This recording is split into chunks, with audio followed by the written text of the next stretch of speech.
नमस्कार मंडळी, मी प्रकाश तांबे माझ्या छोट्याशा मिनी ब्लॉगमध्ये आपलं मनपूर्वक स्वागत करतो। सर्वांना शुभ सकाळ। सर्वांना हा दिवस सुखाचा आनंदमय जावो अशी परमेश्वरचरणी प्रार्थना। मित्र हो, प्रथमच एक छोटासा प्रयत्न करतोय। माझ्या चॅनलला जास्तीत जास्त सपोर्ट करा, शेअर करा, मित्रपरिवारांमध्ये शेअर करा आणि आपलं प्रेम, आपली माया नेहमी माझ्या पाठीशी ठेवा, ही सर्वांना एक विनंती। मित्रहो, कडाक्याचा उन्हाळा संपून या ठिकाणी पाऊस सुरू झालेला आहे। माझ्या घराशेजारील परिसरामध्ये मी उभा आहे आणि येथील निसर्गाचं सौंदर्य, निसर्ग सुख मी तुम्हाला थोडक्यात दाखवण्याचा प्रयत्न करणार आहे। बघू शकता,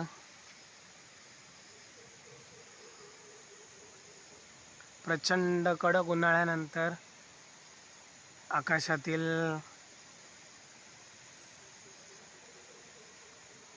दृश्य, पाऊस भरलेला आहे, शांत वातावरण आहे, सकाळची वेळ आहे आणि जिकडे तिकडे धरणी माता चिंब भिजलेली आहे। मातीचा एक ओलावा, सुगंध आपणास पाहावयास मिळतो। माझ्या घराशेजारील हा परिसर आहे। धरणी मातेने जणू हिरवा शालू पांघरलेला दिसतोय। सगळीकडे हिरवळ तयार झालेली आहे, बघू शकता।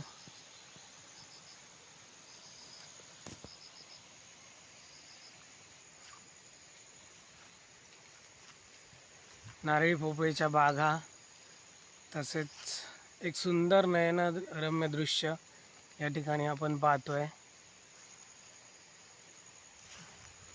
भरपूर दिवसानंतर पावसाचं आगमन झालेलं आहे आणि या ठिकाणी पाहू शकता, आमच्या घराशेजारील छोटासा ओहोळ, आज रात्रभर पाऊस होता आणि या पावसाने ओहोळला पण चांगलं पाणी आलेलं आहे। छान असं दृश्य, कितीतरी महिने कोरडा पडलेला ओहोळ आज पाण्याने पुन्हा एकदा तुडुंब भरून वाहताना दिसत आहे। निसर्ग सुख म्हणतात ते कोकणामध्ये आपल्याला मिळतं आणि कोकण हा जैवविविधतेने नटलेला आहे, हे आपल्यास सांगायची गरज नाही। नद्या नाळे सर्व तुडुंब भरून वाहताना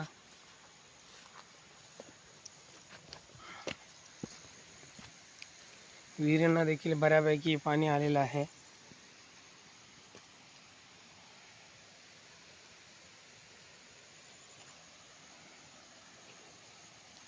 आपली सार्वजनिक विहीर, भोगलेवाडी नळपाणी योजनेची सार्वजनिक विहीर, जिला पूर्ण वर्षभर पाणी असतं, तरी आता पावसाने पुन्हा एकदा भरताना दिसत आहे।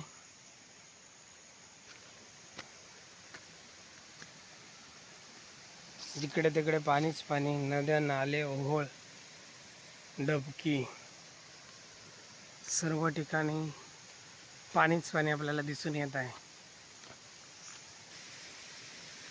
हा आमचा रस्ता घरी जाण्याचा आणि हा समोर रस्ता जो गेलेला आहे तो आपला सातेरी जलमंदिर बेळवस या ठिकाणी गेलेला रस्ता आहे। रस्त्याच्या दोन्ही दुतर्फा बाजूला प्रचंड प्रमाणात झाडांची गर्दी आणि हिरवळ आपल्याला पाहायला मिळते।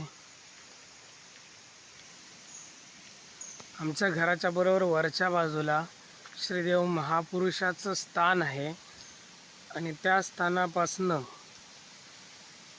एक छोटासा पाण्याचा धबधब्याचा प्रवाह आपल्याला खाली येताना दिसत आहे।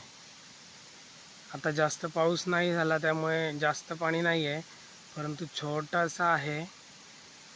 असं या मार्गाने तो खाली आलेला आहे आणि तुम्हाला दाखवेन मी पुढे की तो कशा रीतीने पाण्याचा प्रवाह या ठिकाणी खाली येतोय।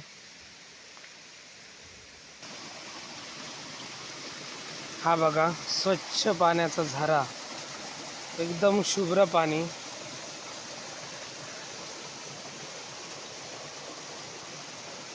असं त्या ठिकाणी वरच्या बाजूला तो जरा उगम स्थान आहे त्याचं.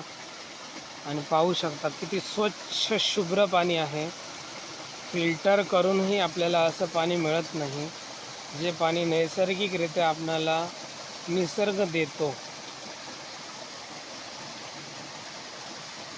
पाहू शकता किती स्वच्छ पाणी आहे.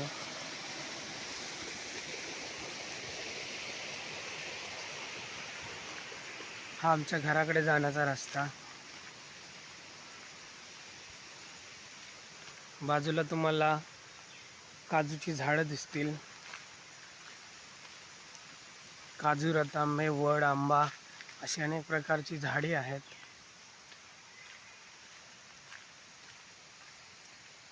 हे आपलं कोकम रतांब्याचं झाड.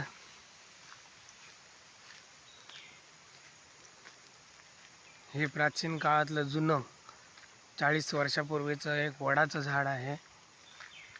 त्याच्याच बाजूला फणसाचं झाड आहे आणि भरपूर प्रमाणात फणस या ठिकाणी धरलेले आपल्याला दिसत आहेत.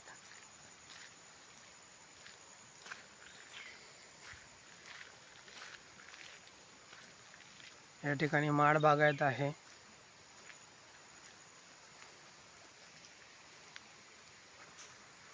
सागवानाची झाडं आहेत.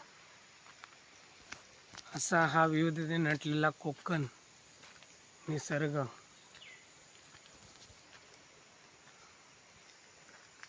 तर मित्र हो, मी इथेच थांबतो. पुढील भेटू एका नवीन ब्लॉगमध्ये. तोपर्यंत जय हिंद, धन्यवाद.